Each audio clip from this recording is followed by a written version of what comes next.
Hermanos, bienvenidos a la casa de Dios. El Señor nos permite una vez más poder reunirnos para abrir su bendita y gloriosa palabra que transforma nuestra vida, nuestro futuro, nuestro presente. Vamos a dar inicio y no sin antes hacer nuestra declaración de fe. Tú sabes esta declaración poderosa. Si gustas repetir conmigo: esta es mi Biblia, la palabra de Dios. Yo soy lo que mi Biblia dice que soy. Yo tengo lo que mi Biblia dice que tengo. Y yo puedo hacer todo lo que mi Biblia dice que puedo hacer. Hoy la leeré, la escucharé, la obedeceré. Y la semilla incorruptible de la palabra de Dios penetrará en mi corazón y producirá fruto que transformará mi vida, mi espíritu, mi alma, mi cuerpo, mis finanzas, mi familia, mi iglesia, mi ciudad, para siempre. Nunca más seré el mismo. Nunca, nunca, nunca. Amén. Gracias a Dios por su palabra. Y bueno, hermanos, el tema que vamos a compartir el día de hoy con ustedes se llama la destrucción del templo. Y antes de iniciar, les quiero compartir que siempre que ustedes disponen su corazón a escuchar la palabra de Dios, siempre habrá algo donde seguramente tú no vas a ser el mismo. El cambio se va dando conforme tú te vas teniendo comunión con la palabra todos los días. No vas a ser el mismo. Y también, cuando vienes a la palabra de Dios, invariablemente, cuando tu corazón está dispuesto a escucharla, va a haber algo que va a impactar tu alma y tu espíritu. Y una vez más, no vas a ser el mismo. Entonces, mis hermanos, entendiendo esto, vamos a ver en el libro de Segunda de Reyes, capítulo 25, este tema que tiene que ver con lo que fue la destrucción del templo de Jerusalén, un hecho totalmente dramático, porque al pueblo le fue avisado con muchos cientos de años que esta situación sucedería. Sin embargo, muchas veces, como les pasó a ellos y como nos pasa a nosotros, a veces no queremos escuchar y la palabra se ha de cumplir. Entonces veamos lo que pasó en Segunda de Reyes, capítulo 25, respecto del templo. Dice a partir del verso 1: aconteció a los 9 años de su reinado, está hablando aquí del rey Sedequías, en el mes 10, a los 10 días del mes, que Nabucodonosor, rey de Babilonia, vino con todo su ejército contra Jerusalén y la sitió, y levantó torres contra ella. Esta situación sucedió en el año 586 a.C. Imagínatelo por un momento, aquí en este lugar donde estamos o en tu casa, que tú estás tranquilamente haciendo tus actividades cotidianas y de repente empieza un sitio de guerra. ¿Qué es un sitio de guerra? Que forman todo un cerco a través del cual nadie puede ni salir ni entrar. En tu casa los víveres comienzan a escasear. El ir a la tienda, al supermercado, se convierte ya casi en algo imposible. La guerra acaba con todo. Tú vas a la tiendita de la esquina y ya no hay nada. Visto así, en los tiempos de Jerusalén, sucedió esto, que llegó el tiempo en que Nabucodonosor, el rey de Babilonia, llegó contra esta ciudad, contra Jerusalén, y la tomó, la sitió. Estuvieron casi por un año rodeados de ejércitos. Imagínate por un momento el lugar donde estamos o tu casa, que alrededor tengas un ejército que no te deja ni salir ni entrar. Y así les pasó a ellos. Por lo tanto, ¿qué fue lo que pasó? En el verso 3 del capítulo 25 dice: a los 9 días del cuarto mes prevaleció el hambre en la ciudad. Obviamente, la situación era totalmente angustiante debido a que las circunstancias hacían que no pudiera haber alimento para el diario sostenimiento. Y bueno, Vemos entonces en el versículo 8 del capítulo 25 de Segunda de Reyes que dice: en el mes quinto, a los 7 días del mes, siendo el año 19 de Nabucodonosor, rey de Babilonia, vino a Jerusalén Nabuzaradán, capitán de la guardia, siervo de Babilonia. Este sitio de guerra del que estamos hablando duró casi un año. Imagínate la situación, cómo se estaría viviendo de esta manera. Si a veces no puedes salir por tu compra de la despensa por 3 días y ya te faltan cosas, imagínate por casi un año. Entonces llegó el capitán de la guardia de Nabucodonosor, que se llama Nabuzaradán, y entonces dice en el verso 7, y quemó la casa del Señor y la casa del rey y todas las casas de Jerusalén y todas las casas de los príncipes quemó a fuego. Verso 10, y todo el ejército de los caldeos que estaba con el capitán de la guardia derribó los muros de alrededor de Jerusalén. Esta situación entonces nos hace pensar en algo totalmente desastroso. Primero, un sitio de guerra, pero después vino la destrucción. No dejaron nada en pie, pero lo más desafortunado de todo esto era que el templo del Señor, su casa, aquel lugar que había sido construido con materiales excelsos, había sido destruido y los tesoros habían sido llevados a Babilonia. Ese templo estuvo por casi 400 años en pie, donde todos los días se celebraban actos para adorar al Señor y para traer su presencia. Ese tiempo se había terminado. El templo fue destruido. Entonces vemos en el verso 11, casi al final, los llevó cautivos Nabuzaradán, capitán de la guardia. Verso 12, mas los pobres de la tierra dejó Nabuzaradán, capitán de la guardia, para que labrasen las viñas y la tierra. Entonces, este sitio de guerra que se convirtió en una situación de ataque, se llevó a las personas cautivas a Babilonia, a la gran mayoría de ellos. Aquí vimos que a los débiles los dejaron para que siguieran labrando la tierra. Hubo destrucción y hubo saqueo. Y dice el verso 13 del capítulo de Segunda de Reyes 25. Y quebraron los caldeos las columnas de bronce que estaban en la casa del Señor, y las basas, y la mar de bronce que estaba en la casa del Señor. Y llevaron el bronce a Babilonia. Llevaron también los calderos, las paletas, las despabiladeras, los cucharones y todos los utensilios de bronce con que ministraban.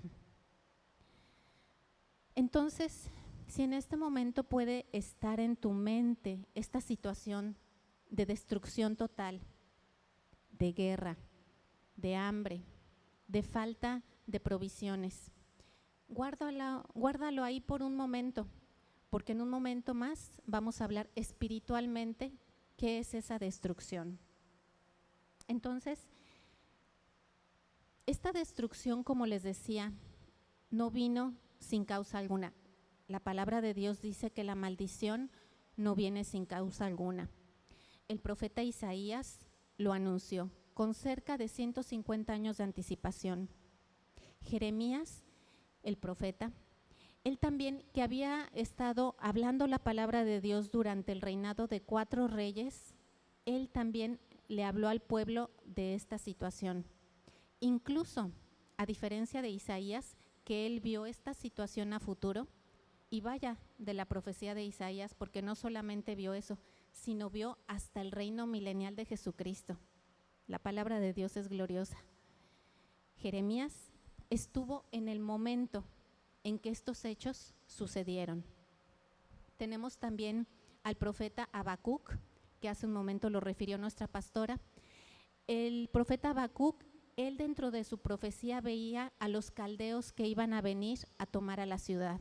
Y bueno, Ezequiel también vio esta situación. La diferencia es que él ya estaba cautivo en Babilonia. Sin embargo, él seguía viendo las abominaciones que se estaban haciendo espiritualmente en el templo. la razón por la cual el templo fue destruido, porque para ese entonces ya no estaba. Entonces, podemos pensar por un momento, bueno, esto ciertamente pasó hace 2500 años. Es historia, sucedió, es verdad. Podemos pensar también que esta destrucción se encuentra en el Antiguo Testamento y pues es una historia a considerar porque está aquí redactada en la Biblia. Podemos también, por ejemplo, considerar, esto pasó hace 2500 años. Pregunta, ¿qué tiene que ver esto con tu vida y con mi vida? ¿Tiene algo que ver? Respuesta, sí. Y lo encontramos en el libro de Primera de Corintios, capítulo 3, versos 16 y 17. El apóstol Pablo es quien está hablando y nos da esta respuesta de lo que tiene que ver esta destrucción que pasó hace 2500 años con nosotros hoy. Dice Primera de Corintios 3, 16 y 17. ¿No sabéis que sois templo del Espíritu de Dios y que el Espíritu de Dios mora en vosotros? Si alguno destruyere el templo de Dios, Dios le destruirá a él, porque el templo de Dios, el cual sois vosotros, santo es. Mis hermanos, nosotros como creyentes ya no somos una persona cualquiera. Acabamos de leer que somos templo del Espíritu Santo. La presencia gloriosa y majestuosa de su Espíritu Santo está en nosotros. ¿Y por qué decimos que esto da respuesta a la destrucción del templo hace 2500 años? Porque el contexto de Primera de Corintios capítulo 3 son dos cosas: crecimiento espiritual y la fundamentación de nuestra vida de manera espiritual. Crecimiento y fundamento. ¿Por qué crecimiento? El apóstol Pablo, hablándole a los corintios, les decía, hermanos, todavía tienen necesidad de leche en lugar de que les dé vianda. Necesitan todavía que les esté diciendo las cosas más elementales del Evangelio y no han escudriñado en la palabra. Les faltaba crecimiento espiritual como a muchos de nosotros hoy en día. Y también el estar edificados en Jesucristo. ¿Qué es estar edificados en Jesucristo? Pasar tiempo con Él todos los días a través de su palabra. Entonces, ¿recuerdas que dijimos hace un momento? Guarda esa imagen de destrucción en tu memoria. Recuérdala en este momento. Y esa imagen es exactamente lo mismo. Cuando una vida de un creyente no está siendo edificada y no está creciendo espiritualmente en el conocimiento de la palabra del Señor. Espiritualmente es lo mismo. Y esto es desastroso, mis hermanos, porque estamos hablando del pueblo de Dios, porque en Jesucristo dio su vida. Él dio su vida para agradar al Padre, siendo el sacrificio perfecto por el pecado. Y todo aquel que hemos creído en Él, hemos de recibir la vida eterna. Pero aún así, ya recibiendo ese regalo bendito por gracia, tenemos muchas responsabilidades, mis hermanos. Entonces, pregunta, ¿cómo es que se destruye nuestro templo? Lo acabamos de leer en Primera de Corintios 3:17. Pero ¿cómo sucede esto? Bueno, esa respuesta nos la da nuevamente el apóstol Pablo en el libro de Segunda de Corintios, capítulo 11, verso 3. ¿De qué manera se destruye el templo actualmente? Como también hace 100 años, hace 2000, hace 3000 años. La palabra de Dios es atemporal, no tiene vigencia. ¿De qué manera nosotros colaboramos para que haya esta destrucción espiritual de nuestro templo? Dice Segunda de Corintios 11, verso 3.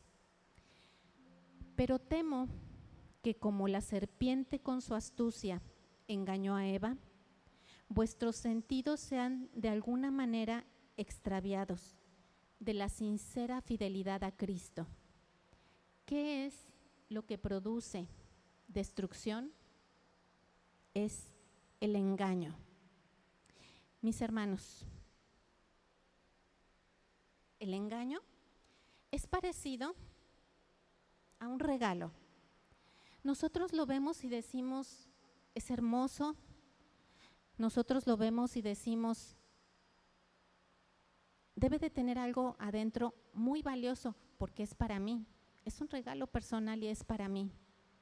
Sin embargo, mis hermanos, el engaño, de acuerdo a lo que nos dice la Escritura, es que cuando es consumado, lo único que encuentras en él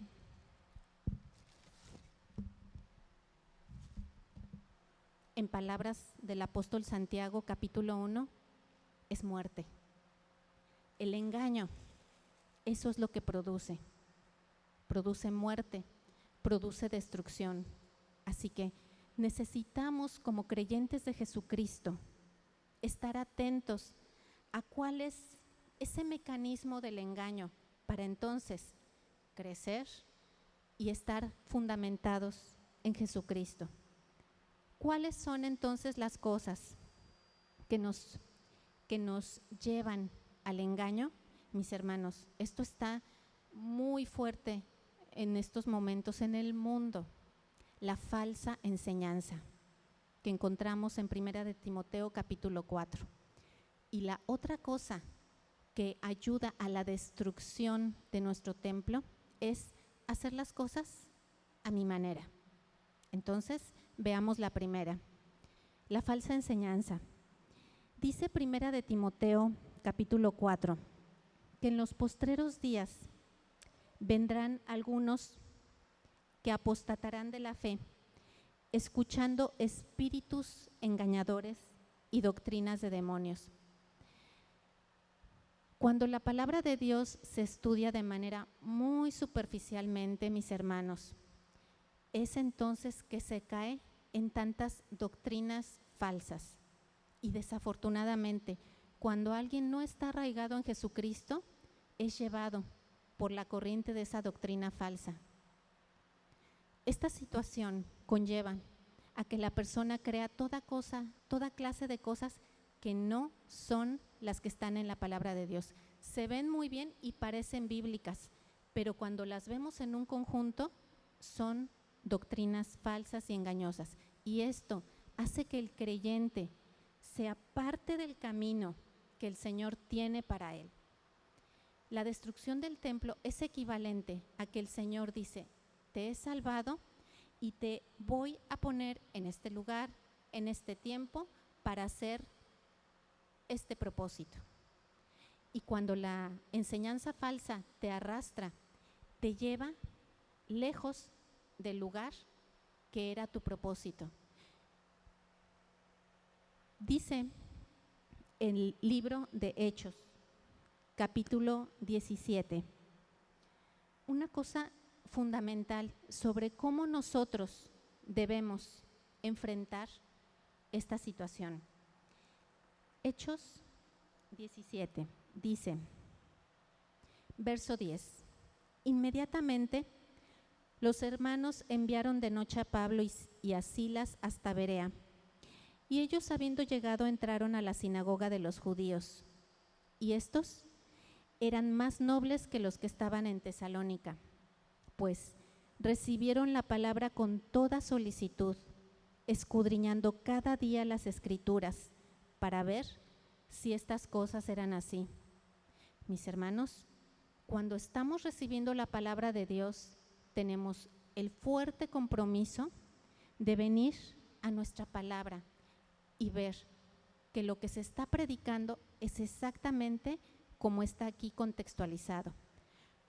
Tanto como que se esté leyendo como está aquí contextualizado, como dentro de su todo. Porque si tú ves este libro, es una unidad. No importa que esté en Génesis o esté en Apocalipsis, el tema es el mismo, la salvación por medio de un Redentor.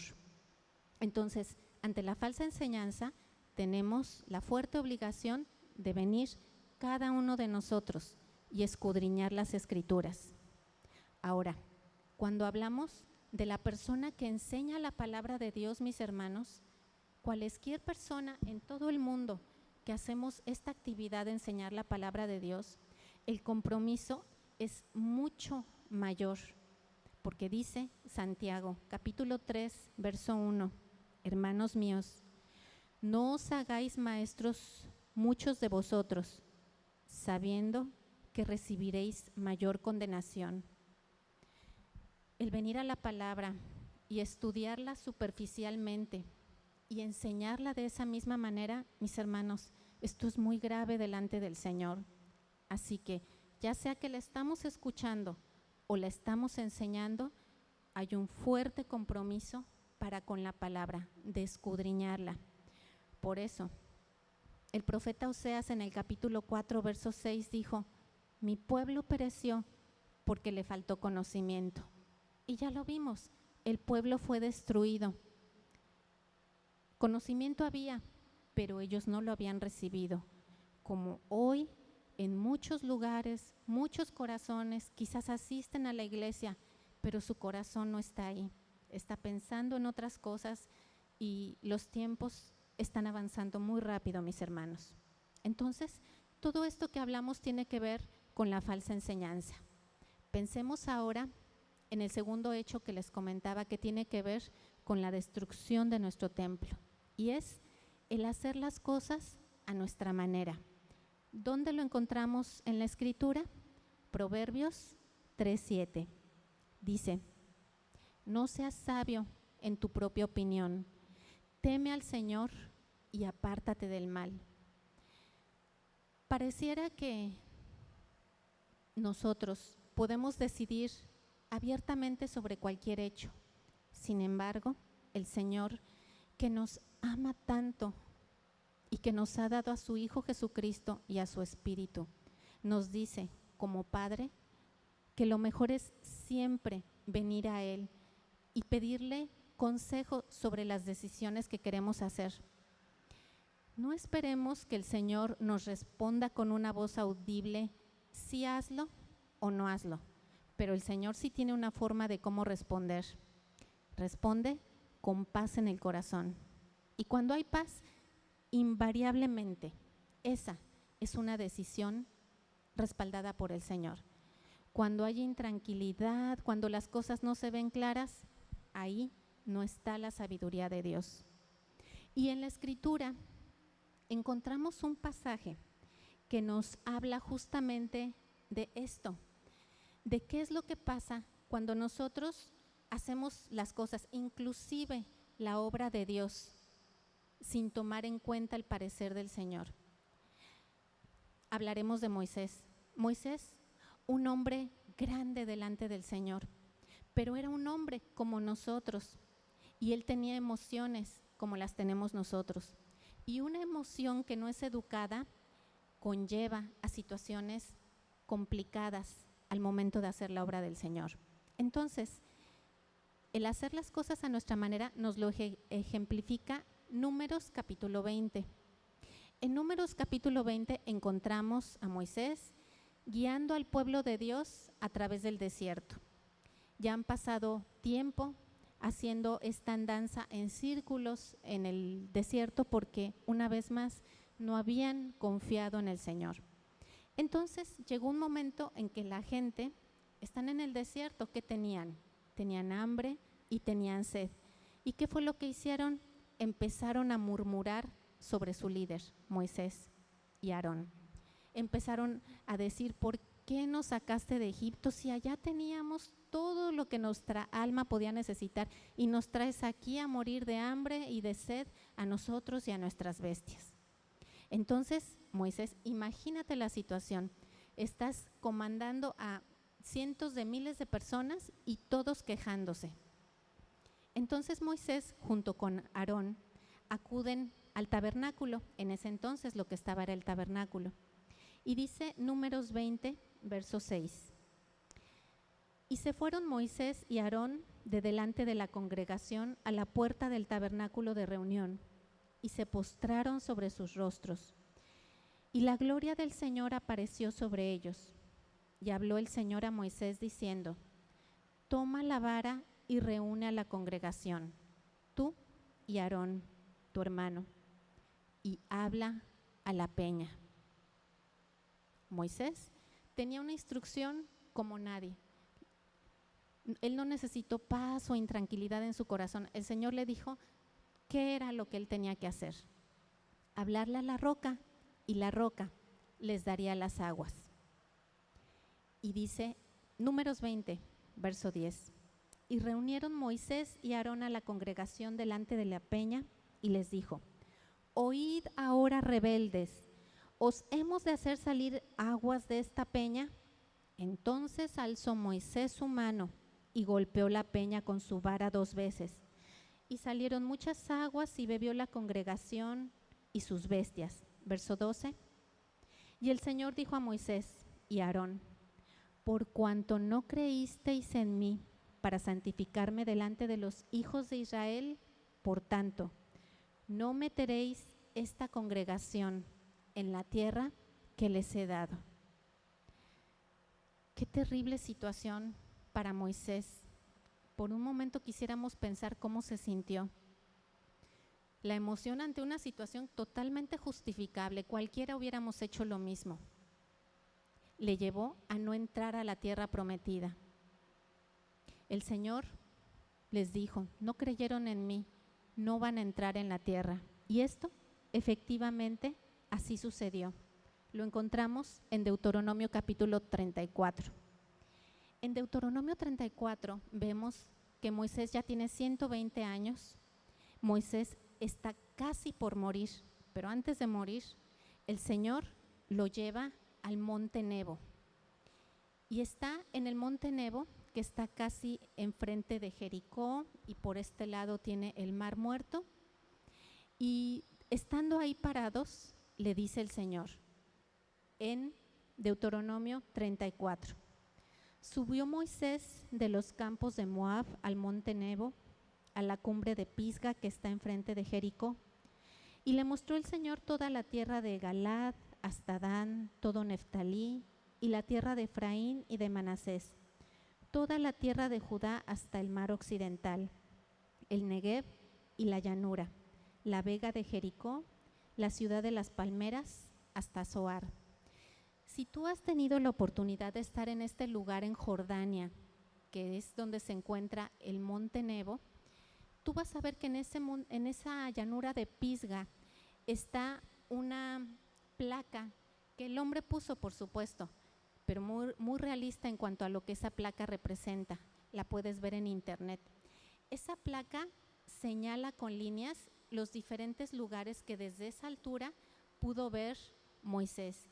Allá está Hebrón, el lugar donde por mucho tiempo estaría el rey David. Allá tienes Jerusalén, aquí tienes, etcétera. Ese monte existe, el lugar donde estuvo Moisés está físicamente. Entonces, estando ahí parado Moisés, le dice el Señor, Deuteronomio 34, verso 4. Esta es la tierra que juré a Abraham, Isaac y Jacob, diciendo: a tu descendencia la daré. Te he permitido verla con tus ojos, mas no pasarás allí. Y murió pues allí Moisés, el siervo del Señor. Mis hermanos, la destrucción del templo es una imagen de no poder experimentar las bendiciones que Dios tenía para tu vida y para mi vida. ¿Por qué? Por dejarnos llevar por otras cosas que no son su palabra. Desafortunadamente o afortunadamente, cuando estemos en la presencia del Señor, nos vamos a dar cuenta de todas las cosas que omitimos hacer en fe. La destrucción del templo es estar parado, como lo estuvo Moisés, enfrente de la tierra prometida, estar parado enfrente de la promesa, pero no poder acceder a ella. Entonces, cuando hablamos de la destrucción del templo, ¿estamos diciendo que se pierde la salvación? En palabras del apóstol Pablo, él diría muy enérgicamente, en ninguna manera, la salvación no se pierde. Él diría megonoito en griego. Lo que se está perdiendo es ese propósito que el Señor tenía para tu vida. La salvación por creer en Jesucristo está ahí por gracia. Y nuestro caminar con Jesucristo, creciendo y fundamentados en Él, eso sí nos corresponde a nosotros. Y entonces, ¿cómo podemos comprobar o corroborar esto que estamos diciendo? La salvación no se pierde. En el libro de Mateo capítulo 17 encontramos a 3 personas hablando. Dice que es la transfiguración de Jesucristo y dice que Jesús empezó a transfigurarse y junto con él aparecieron Moisés y Elías. Y Moisés y Elías estaban con él y estaban hablando. ¿Y de qué estaban hablando? De las cosas que estaban por venir para el Señor Jesucristo. Eso lo encontramos en el libro de Lucas. Entonces, mis hermanos, esto nos representa que no se entra a la promesa, no se pierde la salvación, pero no se entra a la promesa que había para tu vida en esta vida. Y por el otro lado, mis hermanos, estamos viendo este hecho que nos debe de recordar. Ahí está Moisés y está hablando con Elías y con Jesucristo. Que aquellos que murieron o que durmieron en Jesucristo, aún hoy están vivos. Nosotros no los vemos, pero ellos están vivos y están con el Rey de Reyes y con el Señor de Señores. Entonces, mis hermanos, si tenemos esta salvación, esforcémonos en ella. Por eso decía Filipenses 2, verso 12, ocupaos en vuestra salvación con temor y temblor. A eso se refiere, a que tú tengas la disposición, por amor a Jesucristo, de venir a su palabra. Cada vez que puedas, todos los días, el Señor te va a hablar, porque Él es fiel a su palabra. Así que, las cosas que destruyen el templo, ya lo vimos, es la falsa enseñanza, y lo otro, hacer las cosas a nuestra manera. Hermanos, Proverbios 3:7, que vimos hace un momento, no seas sabio en tu propia opinión, teme al Señor y apártate del mal. El libro de Proverbios está escrito como un padre hablándole a su hijo. ¿Y cómo le habla un padre a su hijo? Hijo, escúchame por favor, no sigas por ese camino, vas a llegar a una situación muy complicada, vas a perder tal o cual cosa. Así nos hablan nuestros padres.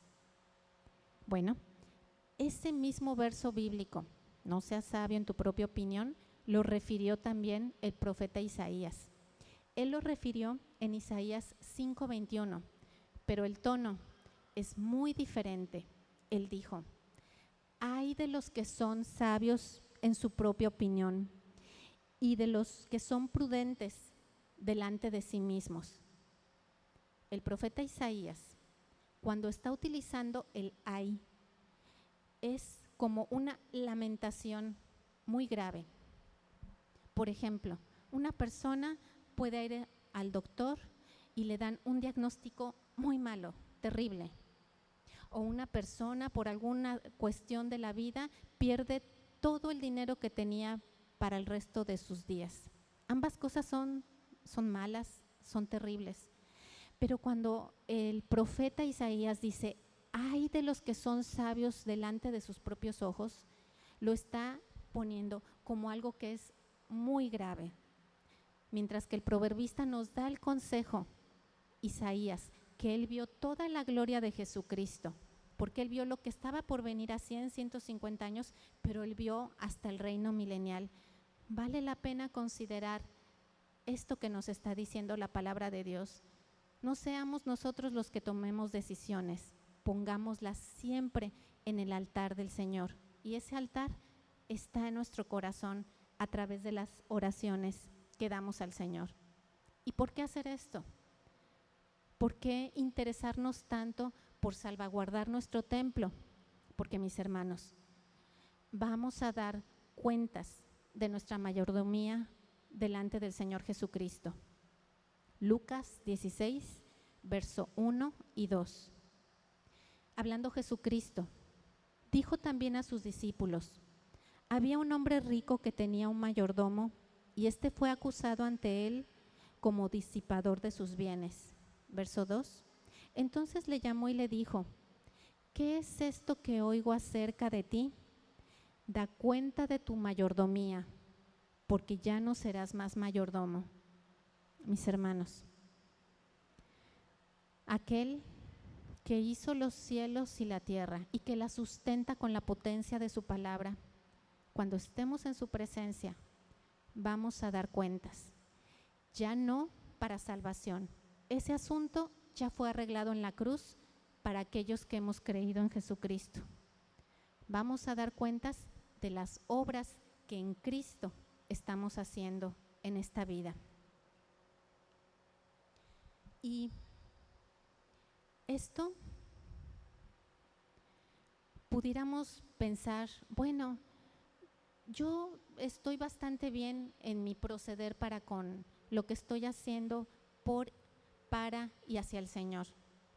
Podemos cada uno de nosotros sacar nuestra lista y proceder a evaluarnos. Sin embargo, el Señor Jesucristo, en su imagen glorificada, cuando estuvo revelado al apóstol Juan, él tuvo unas últimas palabras, no para el que se iba a perder, sino para sus hijos, para los creyentes.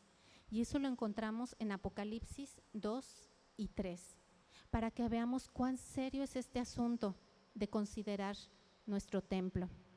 Por ejemplo, a la iglesia de Éfeso, en el capítulo 2 de Apocalipsis, en el verso 4, yo creo que nadie de nosotros quisiera oír en este momento estas palabras del Señor Jesucristo. Pero tengo contra ti que has perdido tu primer amor. ¿Qué sucede, mis hermanos, cuando estás haciendo tu trabajo? Ya no hablemos de la obra del Señor Jesucristo, pero ya no lo estás haciendo con el amor y la pasión que tuviste ese primer día que entraste, con la expectativa, con el decir voy a servir, voy a sanar personas, voy a construir edificios para que vivan personas, tanto en lo que es la vida secular como en lo que es el servicio para el Señor, porque finalmente lo que hacemos a nuestros hermanos es lo que le estamos dando al Señor Jesucristo. Esto el Señor lo está hablando a la iglesia, te lo está hablando a ti y me lo está hablando a mí, para que examines tu corazón en cuanto a si estás, en cuanto a si has perdido tu primer amor. Sin embargo, el Señor dice en el verso 5, arrepiéntete. Esta es una palabra para gente viva. Si no estás haciendo las cosas como deberías, arrepiéntete. Pero no seas sabio en tu propia opinión, pregúntame, dice el Señor, ponlo delante de mí y Él nos va a guiar. Ese es lo que Él anhela para con nosotros. Por ejemplo, a Pérgamo, el Señor le dijo en el capítulo 2, verso 4, pero tengo unas pocas cosas contra ti, que tienes la doctrina de Balaam. Si diéramos la vuelta al libro de Judas, el que está antes de Apocalipsis, encontraríamos que cuando se habla de Balaam, se está hablando de hacer las cosas por lucro. Hay dinero asociado. Entonces, una vez más, cualquiera de nosotros se puede evaluar y decir, bueno, yo tengo una buena relación con el dinero, cuando hay que dar, doy, cuando no hay que dar, también doy. Sin embargo, cuando es la palabra de Dios la que escudriña tu corazón, créelo, va a salir cuál es la relación verdadera que tienes con el dinero. Y aquí hay que tener mucho cuidado, porque raíz de todos los males es el amor al dinero. Más adelante, a la iglesia de Tiatira le dice, pero tengo unas pocas cosas contra ti, que toleras a esa mujer Jezabel. En el libro de Primera y Segunda de Reyes encontramos la historia de esta mujer. ¿Y de qué nos habla Jezabel? Tú lo sabes, el querer ejercer control sobre las cosas. Mis hermanos, la obra es del Señor Jesucristo. Y si nosotros estamos imponiendo nuestra voluntad y nuestro sentir en cuanto a cómo deben hacerse las cosas, eso dice la Biblia, que se llama espíritu de Jezabel, espíritu de control. Es el Espíritu Santo el que nos debe de guiar y todas las cosas fluyen de manera muy diferente a cuando hay control. Por ejemplo, vemos 2 mensajes más a quienes dio el Señor Jesucristo estas mismas palabras, pero son mucho más dramáticos, que están en Apocalipsis 3 y se lo dijo a la iglesia de Sardis y a la Odisea. A Sardis le dijo en el verso 2, porque no he hallado tus obras perfectas delante de mí. Mis hermanos, es el Señor Jesucristo hablándonos a nosotros. Examinemos nuestro corazón para que no sea esto lo que escuchamos cuando ya estemos en su presencia. Y en la Odisea, en el verso 15 del capítulo 3 le dice, yo conozco tus obras, que no eres ni frío ni caliente. Ojalá fueses frío, pero por cuanto eres tibio, te vomitaré de mi boca. Estas palabras son muy duras, pero en todo lo que leímos ahorita, de Apocalipsis 2 y 3, siendo el Señor Jesucristo redarguyendo a sobre cómo estamos haciendo la obra o nuestro trabajo cotidiano, en todos los casos Él dice, arrepiéntete. Así que tenemos su misericordia disponible, porque nosotros podemos decir, sí, no quiero hacerlo, pero Él es el que nos da el poder para no continuar haciéndolo. Entonces, mis hermanos, ¿cómo reconocemos el engaño?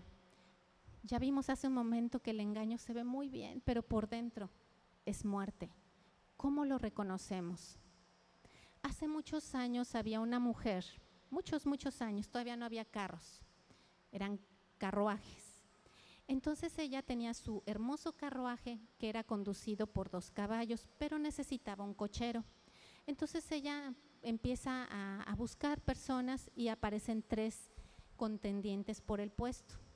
Y entonces a los 3 les hace una pregunta y les dice, ¿qué tan lejos podrías guiar el carro sin caer en el peligro? ¿Qué tan lejos podrías estar incluso cerca del peligro y con todo no perder el control de los caballos? Entonces viene la primera persona y le dice, bueno, yo podría estar a 30 centímetros del precipicio y aún con todo eso yo podría tener el control de los caballos. La mujer escuchó eso y no lo contrató. Vino otro hombre y se le hizo la misma pregunta y él dijo, bueno, yo conozco mis habilidades, yo soy una persona que tiene mucha experiencia, yo podría estar a un cabello del precipicio y con todo tener el control de las riendas del caballo, de los caballos. No fue contratado. Y llegó entonces el tercer hombre y dijo, bueno, yo nunca lo he hecho, yo siempre sigo las instrucciones y en las instrucciones me dice que cuando vea el peligro me aleje lo más lejos posible que pueda. Él obtuvo el trabajo. Y mis hermanos, ¿dónde podemos leer las instrucciones que nos alejan del peligro? En la Biblia que tienes en tus manos. Salmo 119, 105. Lámpara es a mis pies tu palabra y lumbrera mi camino. Porque mis hermanos, cuando nos empezamos a alejar del Señor, llega un momento en que pasa lo que dice 1 Corintios 10, 12. El que piense estar firme, mire que no caiga. Y sucede, porque nos hemos alejado del Señor. Entonces, mis hermanos, el libro de Jeremías, les decía, Jeremías fue el profeta que estuvo en el lugar de los hechos. Él estuvo cuando la ciudad fue destruida, inclusive a él se lo iban a llevar cautivo. Y Jeremías es el autor del libro de Lamentaciones, las Lamentaciones de Jeremías. Es en medio de esta situación de destrucción, de desaliento, que encontramos estas hermosas palabras en el libro de Lamentaciones, capítulo 3, versos 22 y 23. Dice, por la misericordia del Señor no hemos sido consumidos, porque nunca decayeron sus misericordias. Nuevas son cada mañana, grande su fidelidad. Así que aquella frase, nuevas son sus misericordias cada mañana, ¿quién la dijo? Jeremías. ¿Y en qué circunstancia la dijo? En una situación de destrucción total. Pero en medio de eso, él reconocía que la misericordia del Señor estaba ahí y está aquí hoy con nosotros para levantarnos y llevarnos hacia el propósito por el cual fuimos salvados por Jesucristo. Vamos a hacer una oración, mis hermanos, y bendito Padre, gracias porque nos das la oportunidad de que cuando abrimos la palabra de Dios, esta nos alimenta y nos hace crecer en ti. El alimento es algo que nadie puede hacer por nosotros, así como la medicina. Nadie puede tomar nuestra propia medicina, porque no hay ni saciedad ni sanidad. Padre bendito, gracias por tu fidelidad. En tu palabra encontramos provisión, encontramos dirección, pero sobre todo queremos glorificarte, Padre. Queremos hacer aquello para lo cual nos rescataste de la caída en la que estábamos de muerte, separados eternamente de ti. Por gracia nos hiciste salvos para venir a ti y crecer en esta vida y para llegar delante de ti a entregarte las coronas de aquellas cosas que hayamos hecho en tu nombre. Te damos gracias, bendito Padre, por todo lo que nos das. Te damos la gloria en el nombre de Jesús. Amén. Dale un fuerte aplauso si gustas al Señor por su bendita palabra. Y pues ya para concluir, mis hermanos, si gustan, vamos a orar por las ofrendas. Padre Santo, te damos gracias por las ofrendas y por los diezmos que en esta hora se van a levantar. Señor, son tan indispensables para hacer tu obra, pero más indispensable, bendito Rey, es tu Espíritu Santo obrando en nuestros corazones y sanándonos de nuestra relación con el dinero. Ayúdanos, Padre, todos lo necesitamos. Te pedimos que este dinero sea usado para seguir creciendo en tu gloria. Bendito Rey precioso. En el nombre de Jesús, amén. Y mis hermanos, ustedes recordarán que tenemos 3 servicios a la semana, hoy miércoles a las 6 de la tarde y los domingos a las 10 y a las 6. No pierdas la oportunidad de venir y alabar al Señor con todo tu corazón. Y como lo vimos hace un momento, vas a cambiar. Vas a cambiar no solamente para esta vida, sino vas a ser más semejante a la imagen de nuestro Señor Jesucristo. Ese es su propósito. Así que, si gustas ponerte de pie, vamos a despedirnos en esta tarde. Y si gustas levantar tus manos, decimos: la gracia del Señor Jesucristo, el amor de Dios y la comunión del Espíritu Santo sea sobre cada uno de ustedes. Que todo vuestro ser, espíritu, alma y cuerpo permanezca irreprensible para la venida de nuestro Señor Jesucristo. Que a partir de ahora y hasta que el Señor venga, nos encuentre a ti y a mí velando por nuestro templo. Y los que así lo haremos decimos amén. Le damos gracias al Señor. Estamos despedidos.